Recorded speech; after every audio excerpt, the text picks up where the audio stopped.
Welcome to Stockholm's Royal Palace and the Nobel Minds discussion. I'm Sarah Montague, and in a moment I'll be talking to some of this year's laureates. They've won prizes for literature, physiology or medicine, physics, chemistry and economics. I'll be talking to them about their own achievements and putting to them some of the unanswered questions of our time. First, though, let's take a look at each of the laureates and the reasons they've won a prize.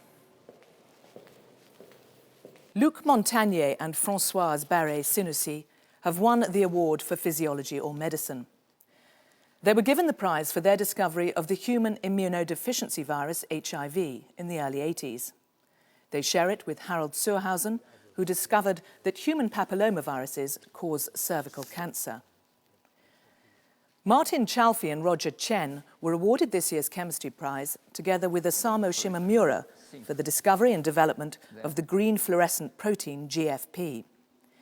GFP was first seen in a jellyfish back in the 60s, which glowed green under ultraviolet light. The scientists then discovered they could put the protein into other animal cells to show what was going on in them. And they went on to establish that different colors could illuminate different processes. Now to the physics prize, and we're joined here by Makoto Kobayashi, who together with Toshihide Masukawa and Yoichiro Nambu won the prize for their work on understanding imbalances in the symmetry of the universe. It's helped us to understand why more matter than antimatter was produced just after the Big Bang. Jean-Marie Gustave Leclésio is this year's winner of the Literature Prize. The Nobel Foundation described him as an author of new departures, poetic adventure and sensual ecstasy. His 40 books deal with immigration, the conflict between different cultures, and his own family history. And finally, to this year's economics winner. Paul Krugman is being recognized for his work on trade. He explained why similar countries produce similar goods and yet still benefit from trading with each other. He also explained why certain businesses are concentrated in particular places.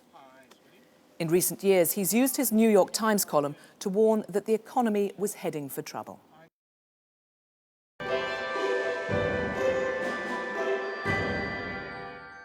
Welcome to you all.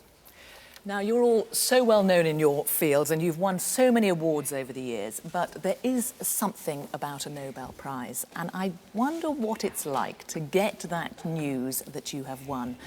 Martin Chalfie, tell us how you heard.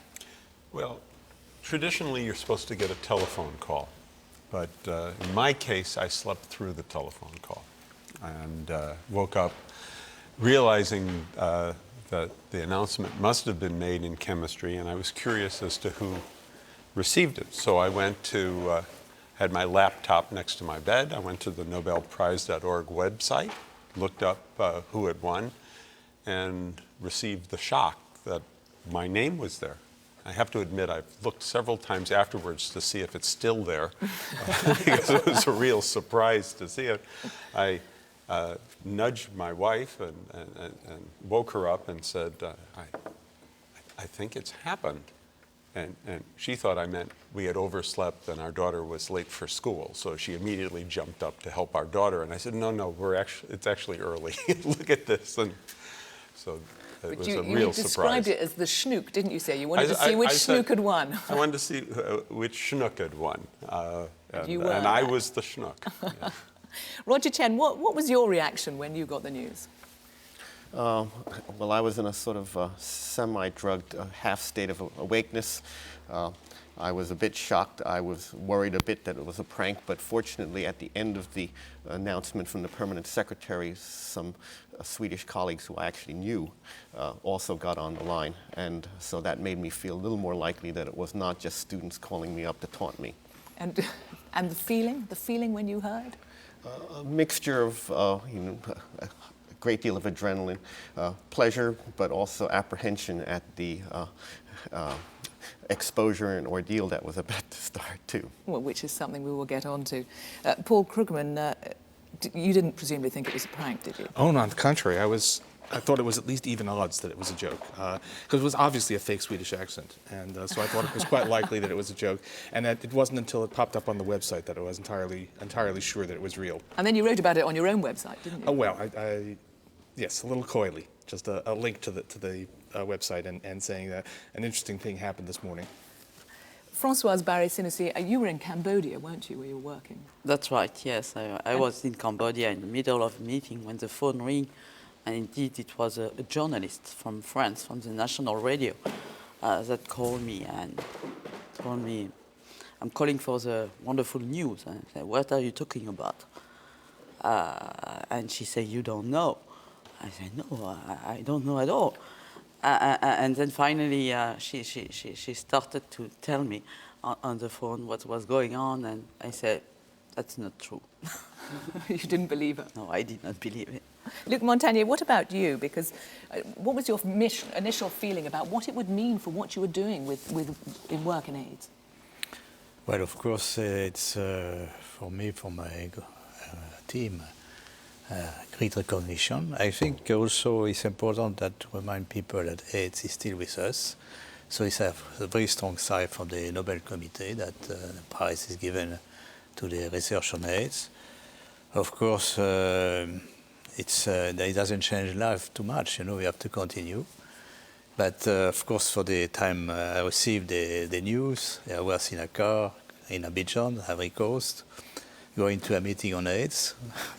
And the first hint was a call from a Swedish journalist who probably knew already the announcement.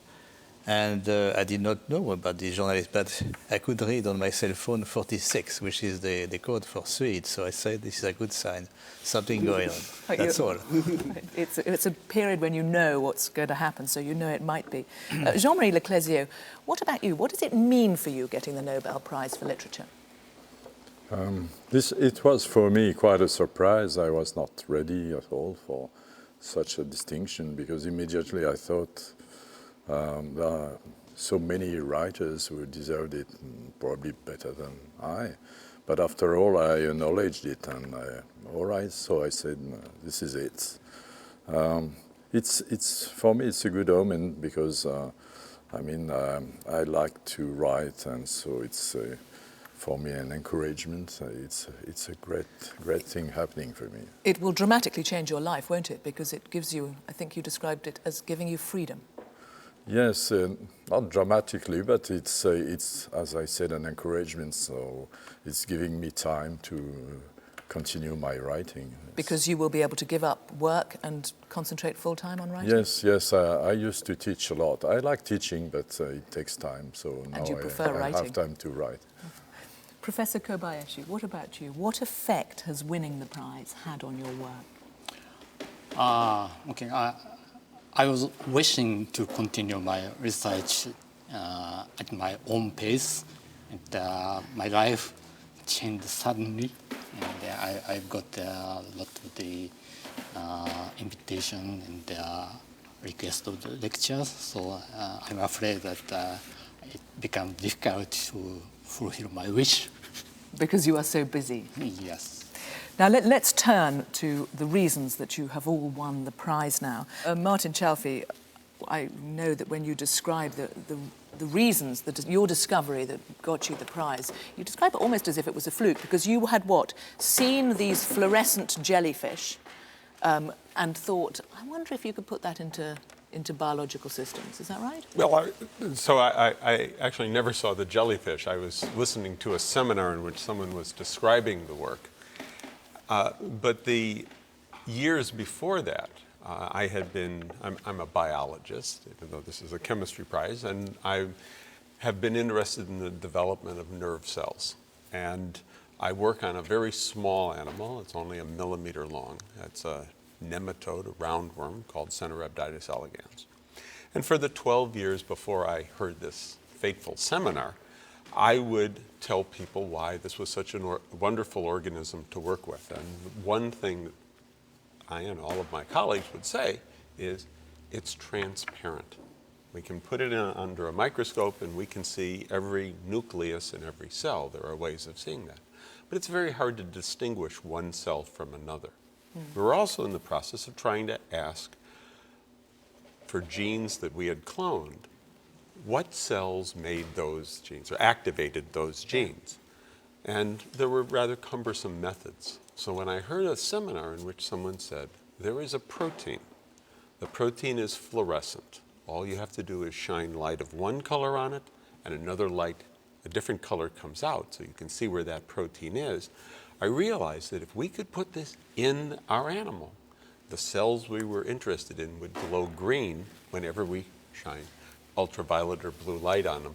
And that's what got me very excited, that we'd be able to see what we've been studying all along. And when you did it, when you put it into your nematode and you saw it, what was the feeling? Oh, I was extremely excited. It was wonderful to see this. It was wonderful in two reasons. One, because of all the things we could do, and also, frankly, not all of our ideas work. And so when you do something and the idea works, and you say, oh my goodness,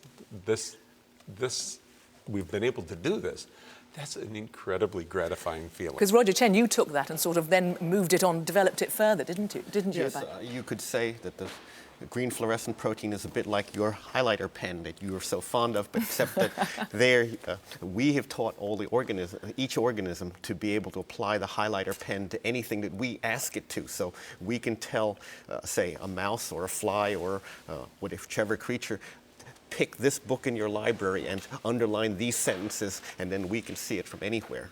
Martin Shelfie, we've had an email from Canada from somebody asking, could the green fluorescent proteins be introduced into the food chain, specifically into pathogens such as Listeria or Salmonella, so that pathogenic-laden food could glow in the dark? The hard thing is one could label a pathogen and study it, but there's no way of universally adding this to all the organisms of the world. So the answer to the question of, is this a way of being able to see a pathogen, that's not going to be possible. Yeah. But it could be useful if you wanted to test one particular, say, manufacturer's standards of hygiene. You could deliberately label a few organisms, feed it in upstream, and see whether their, food processing technology was good at removing it. So you could use it for that case. Okay. But we cannot do it so that anybody in the world can ever detect any case of the disease, because if we could do that, we might as well wipe out that disease instead of just labeling it. Another application could be that if in some biotech application where people are using bacteria, for example, for a system, and they wanted to monitor that they were not releasing those bacteria into the water supply, they could have the bacteria, for example, be labeled with green fluorescent protein, put filters on the outflow of what is happening, and then collect those filters and say, are we collecting bacteria that are glowing, or have we taken care of? So one could monitor things that are in a contained system, but not something universal.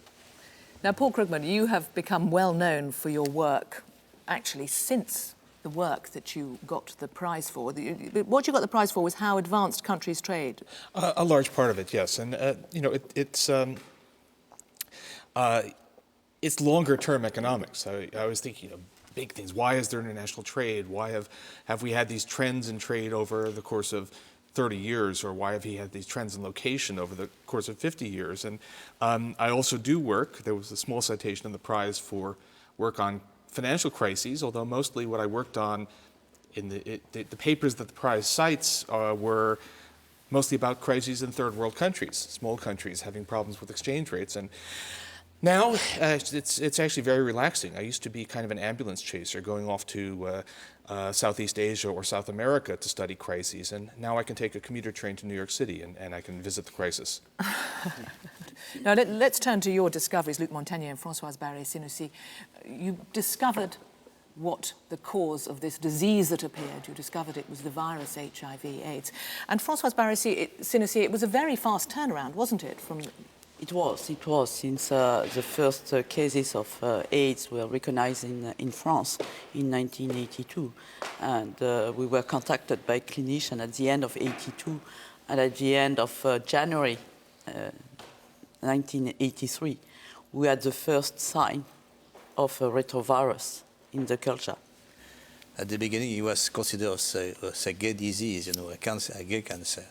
but realized that this virus could be transmitted to women in Africa.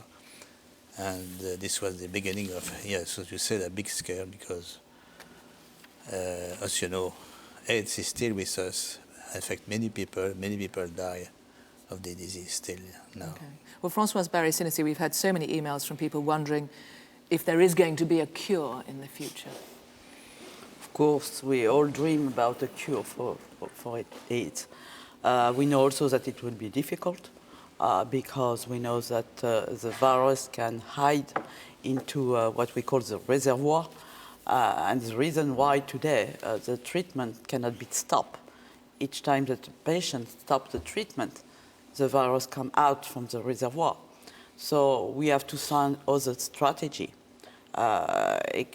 including trying to improve the defense, the host defense against the infection itself. Is there a problem, though, that because, in a sense, the treatment has been so successful that there is, in some cases, a reversion to old behavior that is not good for disease? This is a danger, actually. The young generation have not seen many people die of it now in our country because the treatment which is implemented now prevent the deaths by many infections or cancers. So this is a real danger because these people will go back, as you said, to bad behavior, and maybe there will be a new epidemics starting from resistant viruses, a virus which emerge from the treatment, selected by the treatment. I ask, when you first discovered it during that year, it must have been more hopeful because many of the difficulties that we now know about, back then one could imagine there will be a vaccine in a few years, that could never have happened without you first discovering the causative agent. So back then it was relatively hopeful, wasn't it? Yes, it was, and we avoid by communicating to the people through the media panics. Most of the people were convinced that this virus was not very dangerous because it was not transmitted by, breathing, shaking hands, drinking water, and so on. I must say also that we were quite naive at that time. We say, okay, we have the virus, and now it will be very easy to develop a treatment and to make a vaccine. Well, what about the vaccine then? Because it is what everybody wants to know. What are the chances of having a vaccine? We feel today that there is more chance to have a vaccine that will protect against the evolution of the disease itself than to develop a vaccine that will protect against the infection. And we have reason for that. There is a very small proportion of patients, less than 1%, that are infected, but controlled by themselves, their infection without any treatment. They are infected for more than 10 years. And they control the virus by themselves. So several groups in the world are working on this proportion of patients, trying to find out what kind of mechanism they develop for protecting themselves against the development of the disease. Okay. But if I could just again ask, perhaps as someone who's not a virologist, but one of the examples I found on the use of GFP was a recent paper from Ben Chen's lab saying that the virus could be transmitted from cell to cell to cell without ever going outside. And the implication was that a vaccine would have a much harder time than we ever thought catching the virus because it doesn't leave the cell. If the virus doesn't leave the cell, the vaccine won't see it. Do you worry at all about this? This is one reason, but perhaps there are other reasons as well. The virus can hide in small form, which are invisible to the immune system. Yes. So the preventive vaccine is a very long way, and we should not count on that. So in fact, the news has got pretty depressing ever since. It is depressing, but in a way, there are other means to not to completely eradicate the epidemic, but to decrease the epidemic, even in a different challenge, which is something we will come back to. I don't think it's really depressing. I mean, I think it's also, we have to consider that HIV is a tool to understand better the immune system and the crosstalk between cells of our defense. Right. Jean-Marie Leclésio, you won the award, I suppose it's for the whole body of work that you have done, nearly 40 books, which you started when you were 8. Is that right? Yes, I have always liked to write, so it's I did that very early. I didn't know that it was being a writer. I just liked the activity of writing. That's true. But it's it's a different, obviously it's a different creative process to the rest of the laureates here, in that, I suppose, in that the way that you do it, because you just describe it as sort of a total process, something you just do. Yes, there is a really great difference between literature and science, which makes probably those disciplines irreconcilable. Is that in sciences you have to believe in progress, and you have to believe in the future. In literature, it's not necessary. You just have to be something like a drum, and to resound and to register the movements and to react to those movements. You are more like a field of experimentation than really inventing something. That makes the real difference. It's the reason also why I admire so much science, because it gives this extraordinary feeling of progress. Now look, let's move on, because all of you are, apart from perhaps Jean-Marie Leclésio, are affected by funding, and we are going into tough economic times. Everybody seems to know that. So how tough is it going to be, Professor Krugman? Oh boy. Actually, I was speaking with one of the guests at the festivities here who said that you must feel like a surgeon, a brain surgeon, who said, "Oh, what a lovely tumor." This is, intellectually that I'm fascinated, but this is truly terrible. This is the closest thing to a reprise of the Great Depression much more so than I ever expected to see in my lifetime. We're seeing a collapsing financial system where we have government policy having a great deal of trouble getting traction. I think the only thing that keeps it from being Great Depression Mark II is the fact that we have had some advances in economic science since then, that at least we have some understanding of how these things happen, and therefore we will not make the same mistakes that our grandfathers did. We'll probably make some new mistakes, but I think we have at least made some progress. And it is the case that improved economic knowledge is the only defense we now have. But the vulnerability of the system has surpassed all of our expectations. I mean, there was a problem, I think, that I suffered from, perhaps not as much as many other people, but I suffered from, which is a problem of excessive literalness. We thought of the Great Depression as having involved the collapse of the banking system.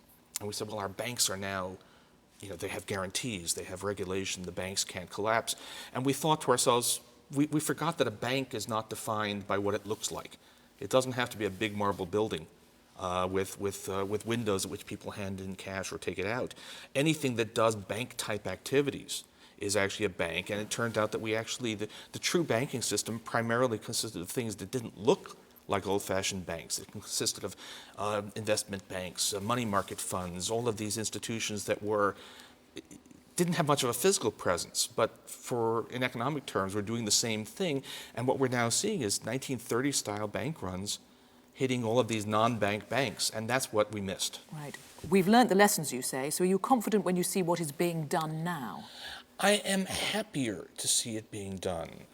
I think that we're looking towards reasonable policies, where the trouble, again, one of those things that we didn't anticipate was how quickly events can move.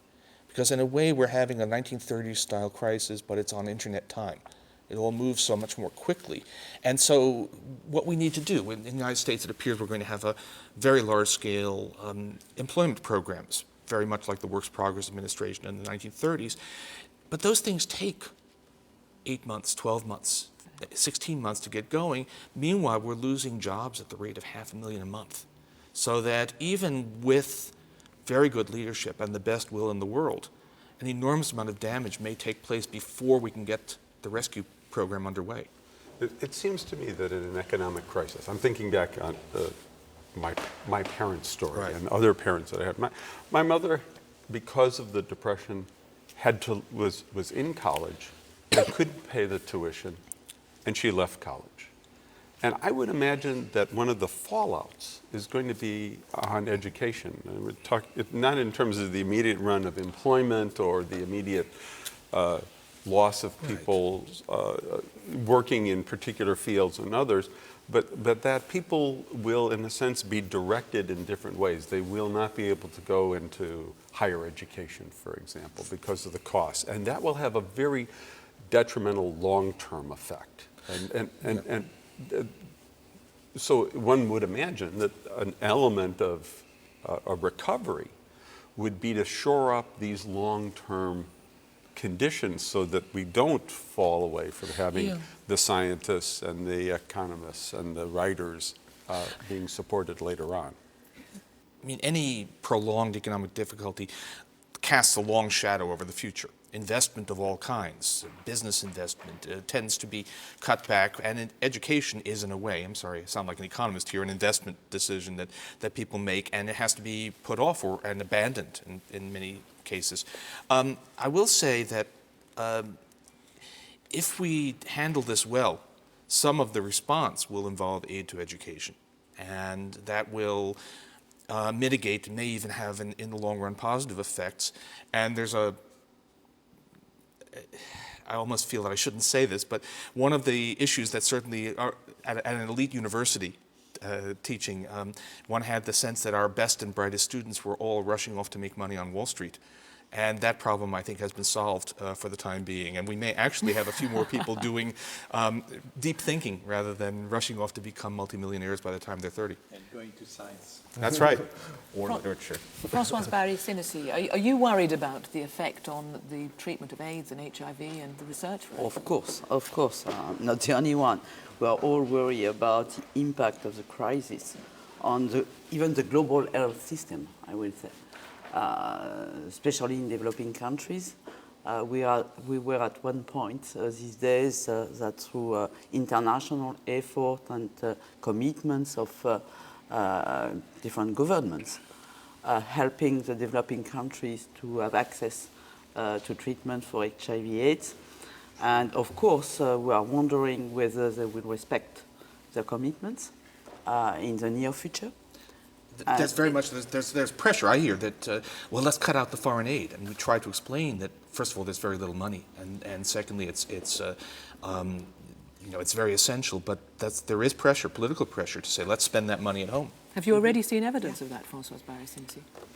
Not yet, I don't think so. But this is the fear. The fear.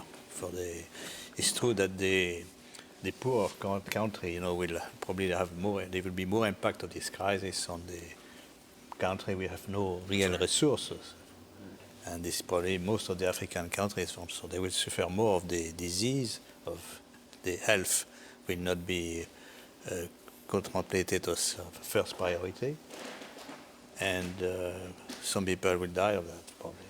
One would also hope that some of this investment can be put into things to help make the planet more sustainable and avoid climate change. The jellyfish that was the source of the protein that we look at has essentially been practically wiped out in its original habitat already, not so much by global warming, but probably by local pollution. And so one would like to hope that some of this stimulus effort could go into that sort of area, and maybe the crisis would have the very small effect of helping energize this. Normally, politics needs crises to get people to make changes. But the one downside, I have to say, is I guess often we need very fast investment on the scale of months, and you can't invest in research productively in just a week or two. I mean, it does take more time. And so that's the only reason why we shouldn't. And there's no guaranteed research. There's a problem, isn't there? Because how would you argue to a government, look, you should be putting money into, for example, long-term research? Well, at least because in the end, it proves itself that it's economically productive if you have the time scale to look at. And over tens of years, it is the safest, I think, and surest way of making progress and growing things in a big way. And certainly it's a lot better do you than think there's an putting argument money for in government derivatives. They'd make more money out of investing in science than in derivatives and in the stock market? And that's, well, I don't know what the countries do, but governments do, but yes, that is a much safer long-term There you go, Paul Krugman. I notice you smiling. Can you No, not? I think it's right. But I was also thinking that during the 1930s, we actually even had substantial public spending on art, on cultural matters. But somehow or other, I I don't think we even dare suggest that this time around, which is a shame. I mean, we actually, quite a lot of good artwork was So what does supported it go by the to? government. What does it go to? The car makers? Car makers, bridges, roads. I mean, we will do some environmental things, but there is this problem. The phrase on everyone's lips right now is shovel ready. We're looking for things where you can actually get some men out there with shovels, next week to get them employed, and that's unfortunate. There's good reason for it, but it does mean that some of the rescue effort will be less productive in the long run than one might have hoped. But aren't you guys, look, you're all Nobel Prize winners. If you go to somebody now and say, look, I want funding, you're surely at the top of the list for funding. Roger Chen? It's still quite tough. It has always been tough if you want to take basic research and turn it into clinical advances. There is a fundamental problem in the way this is done in our society. It's not impossible. Obviously, things happen, but there's something called the valley of death that is a well-known phrase, which is the difficulty, and yet we have to keep both. And the valley of death means what? The valley of death means that after basic scientists find something that they think could have translational impact, then to get private industry to pick it up and put it through the regulatory agencies, there's a gap there where the private investors would like to wait until it's really safe and pretty much guaranteed to work with very little risk of loss. And the basic scientists don't have the means to get the clinical trials to reach that stage. I'd also argue against what you've just said. We are laureates, and therefore the money is just coming in hand over fist to us. I think one of the things I've always admired about scientific funding, especially NIH, which the National Institutes of Health in the United States that funds me, is that it's peer-reviewed. And I can't tell you how many people I've talked to that have been laureates from the past who have said to me, I just had my grant turned down, or I didn't have time to write a good enough grant and it got turned down. I think that people evaluate not on the basis of necessarily who you are, but what you've produced. And so the pressure is still on us to continue to come up with the good ideas for experiments. Do you think it's to more justify, on you? Do you think they deliberately think, well, he thinks he's got a Nobel Prize, I'm going to check this? There may be an element, but in fact, I've always been struck when I've been on these review panels. You have three different people that review a proposal. They never talk to one another. They come to the meeting, and almost all of the time, they agree on the assessment. And so my feeling is that it's an extremely fair system, and they might say, well, they've just made a nice discovery.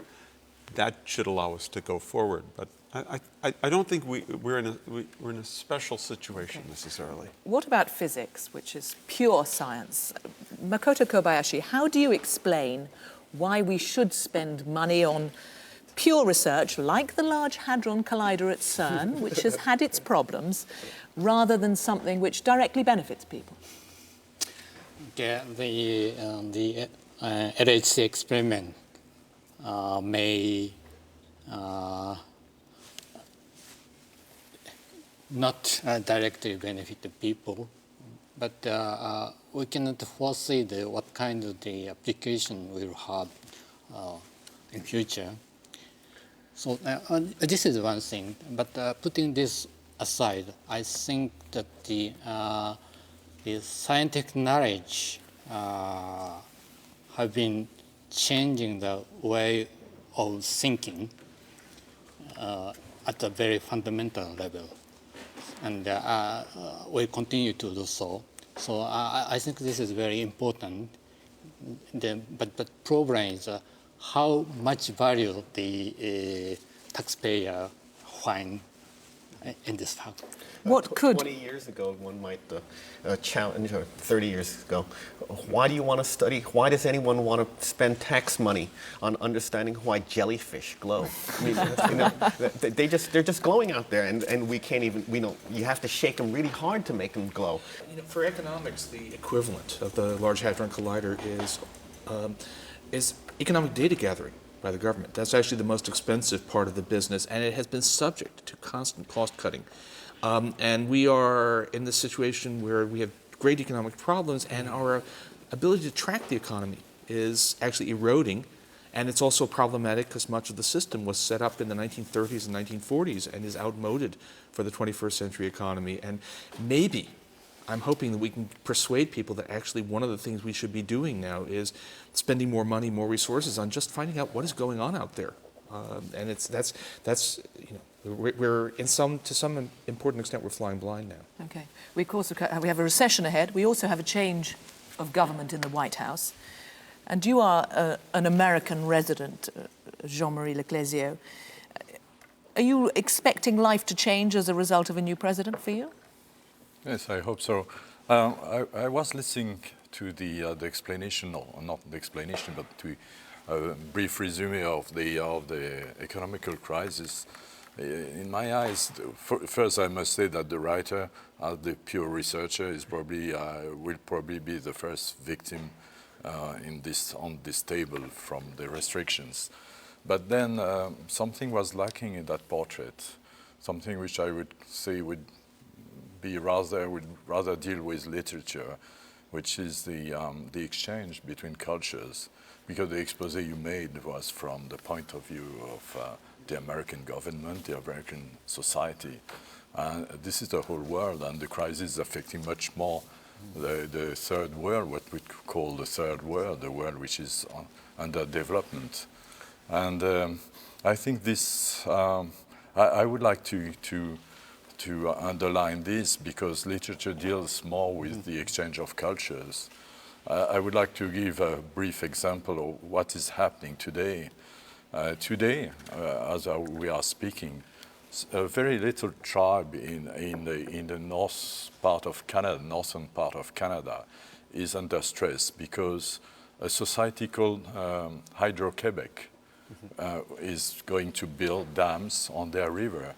Those dams will produce electricity which is going to be sold to the US. And the territory where they live, which is the Roman River, is going to be annihilated by those dams.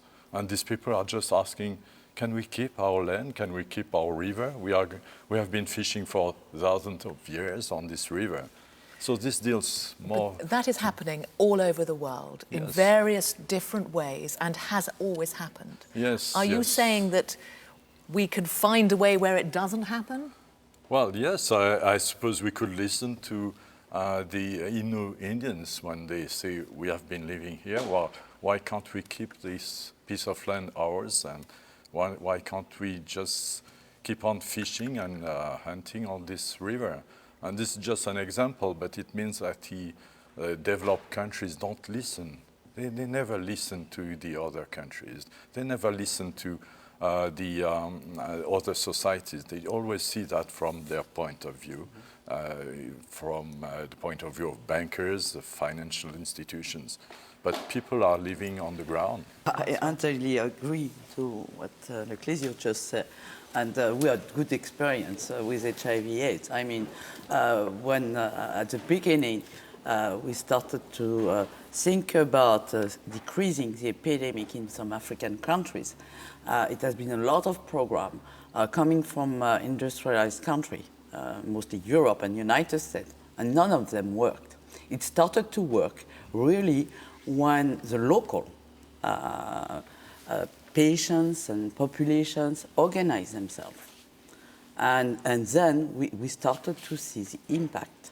For example, in a country like Uganda, 50% decrease of infection when the local NGOs started to be organized. It's very important that the country of the south, which are poorer than the north, organize themselves, do some research. It's very important we are not only one nucleus of research, for science. I think science should be spread in education in all over the world, even in poor countries. And there are some, as François said, there are some progress in the education, in the information of people. When you work with them. And this is, yes, when we work, but also they send us some message. It's not one way, it's both ways. But I suppose the way you view we learn it... also from them. But I'd like to come back to the more general discussion. You know, economy is very important for everybody in the world, but also culture. They made us human beings have two sides. You know, the economy, they are biological living beings, but they have brain. They have also, from 10,000 years, built up the culture, the civilization, and of course, we should leave that. We should lose that. It's very important. I deeply agree with what Professor Montagnier said, because economics it's a science, so I respect science. But I think there is also another dimension which has to be respected. It's a dimension which probably is very present in Africa, which has nothing to do with the development with roads, but which has more to do with human value. And those human values in Africa, especially in Africa, I can't speak about Africa because it's a place I know. I've been in Africa when I was very young, and during the colonial times, I've seen what's happening in Africa. So I think those countries, like the African countries, can offer other schemes of life which have nothing to do with the let's say the capitalistic society, or it might improve the lessons of capitalism. And I strongly believe that developed countries have to listen to those models. But I know you spoke in your Nobel lecture about the paradox of writing and being read by wealthy people when you want to reach poor people. Yes, this is a reflection by Stig Dogerman, a great Swedish writer I admire very much. It's a pessimistic statement, but still... Why do you want to be... presumably you just want to be read by everybody. It's not just the poor you want to reach. Yeah, that's true, but what moves me, the impulse I feel when I write is to communicate with people who are in need of knowledge, in need of words, in need of literature, in need also of a better life. It's my impulse. Maybe for other writers it will be something else, but this is what leads me to writing. It makes me think, when you were given the award, a Nobel official said American writers, that you a Frenchman, a Mauritian Frenchman, were given the award. American writers were too insular, and that they did not participate in the big dialogue of literature. Because yet again, we have many very well-known American authors who have been overlooked. Do you think that Nobel official was right? Well, there are great writers in the US, like John Nichols, for me, is an extraordinary writer. He lives in New Mexico and wrote about the complex society of New Mexico. There's a mixture of Spanish, Mexican, and English societies. So there are great writers in the US. I would not agree with the idea that the United States is an island. It would be a huge island if it was. So it's not an island. But still, I believe strongly that, I say that also for the French society, we as developed countries have to believe and to listen to smaller countries with less power in economics. Sure. But you have you say it is not an island, but you have described it as a fortress. Well, yes, it's a kind of fortress because now the war, we are at war in the U.S. And when you live in New Mexico, very close to military bases, you can hear the noise of the planes going out of the airport. So it's a country at war. But is it only recently become therefore a fortress? Not so recently. If you read Samuel Huntington, you find out that the idea of the U.S. being a place for the new centurions, new fighters for the Western civilization, it's quite old. And this has to change, and I hope Mr. Krugman will help this to us. Do you recognize that? Is there something in the American psyche that makes it fortress-like? Oh, I mean, the insularity. I can't speak to the literature, but it is real. I mean, there is a characteristic American reluctance to learn from other countries' experiences. It actually comes back to what I was saying. I and a few other people looked at Japan's difficulties in the 90s and said, this is an ominous lesson for us, but for many people it was, well, it's not happening here. That's Japan. And the same thing. We have this, when I got into international economics, there were very few Americans doing it. There was a lot of Canadians, Australians, Indians, because Americans didn't think about the wider world. Roger Chen, I made mention, of course, of the change that is ahead for America, new administration, Barack Obama coming into the White House. Is it going to make any difference for scientists? I mean, we know already that he's going to change the funding for stem cell research. He will allow it. Yes. But is it going to make any difference for labs like yours? Well, I hope so, that at least some of the very bad trends that were showing up in the previous administration, I hope will be halted. I fear that despite anything we may say, the need to have shovel-ready investment will make it difficult for him to follow some of the longer-term advice I would wish I could dish out, and I guess I have to respect it. I'm not the qualified economist to be able to say exactly where to spend. At least there may not be a great, huge improvement in absolute level, but at least the direction will get better, and we will stop going to get things a lot worse as we had been. Do you think that's right, Martin Chaffee? Yeah, I would, and I think there's been some very encouraging signs. Again, I agree with Roger that there's a problem that with this economic crisis, one really doesn't know of all the various avenues that one could be supporting and working on, which things will rise to the top. I think that one of the problems we've had in the last 8 years has been that what has crept in, not only in terms of stem cell research, but I think also in terms of global warming issues and other aspects of science, is that policy decisions have not been made on the basis of scientific discoveries, but on the basis of preconceived notions and, in some cases, false science, where it fit an agenda rather than looking realistically at what what data were available. But I'm struck listening to you that politicians aren't just speaking in a vacuum. They are responding to what the public want. And I wonder if they are responding to the fact that there is perhaps a public fear of knowledge. Yes, absolutely. Especially the fear of the unknown, and that scientists are out there working for their own ends, disregarding what the consequences are to the general population. And it's quite a good story in Hollywood to use the mad scientist or the selfish industrial scientist or the military captive scientist as the villain who is endangering the world, and then the plucky common man has to come in and save the world from the mess that... I'm thinking of the green, glowing, Incredible Hulk, of course. Yes.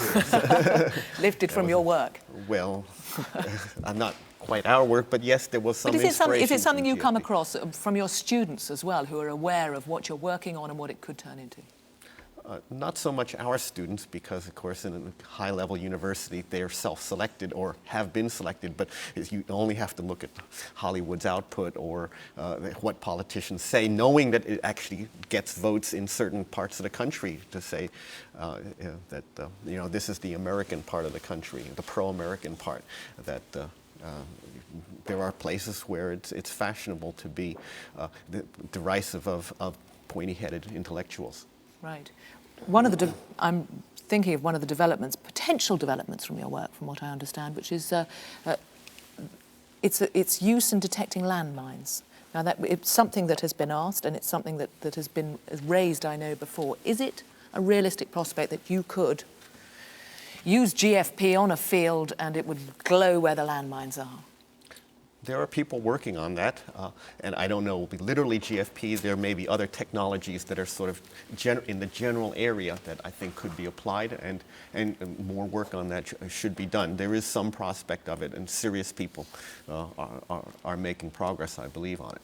But I would add to this that in part, and this gets back to more general discussion, there are scientific discoveries, and I think maybe because of the media going back to Frankenstein and so on, that there's a conception that scientists don't think about the implications of their work. that they do something and then it runs amok in some way.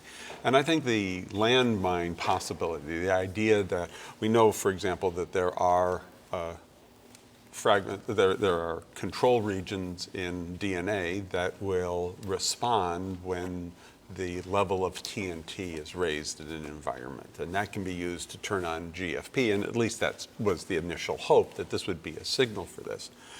Well, the use of that is thinking about a problem that is a horrendous problem. Landmines kill innocent people. And to try to solve that, that's not thinking about what the implications of one's work is, and it's not thinking of some horrible way of using one's work, but actually directing it towards good. And so it really is how we address the use of these things, thinking about people in other countries, thinking about people that are distressed in various ways, and what we can use our knowledge for, that's very important. And at least in my experience, scientists I know are always thinking about what the implications are of their work and if it can be put to good use. Okay, well, you're working on a horrendous problem and trying to come up with a solution. Françoise Barré-Sinoussi, the effect of the prize, is having a Nobel Prize going to make a difference in terms of perhaps raising the profile, perhaps allowing you to work in a different way? Allowing to work in a different way, I don't really think so. But does it make you feel more responsible? More responsible about the messages that we can express. You suddenly become a spokesperson. Express at a different level, at the level of politicians, at the level of the public, and at the level also of the scientists, researchers, especially young researchers. And I think that also this experience of HIV research, it's a very good one for future. You were mentioning that scientists indeed are speaking about trying to bring benefit to human beings, humankind. And that was an example, of course. And we should keep in this kind of experience in mind, to have pluridisciplinary science altogether. I think that with HIV disease, we had the opportunity to work not only biomedical researchers, to work with scientists in economy, to work with scientists specialized in social science, or cultural science. And I think this is very important, really, to have this interaction. And I personally believe that will be the success for the future. Okay, well, we're coming to the end of the discussion, and I want to ask you all sort of a final thought, which is that if you could get one message across to the public from winning the prize, what would it be? I would say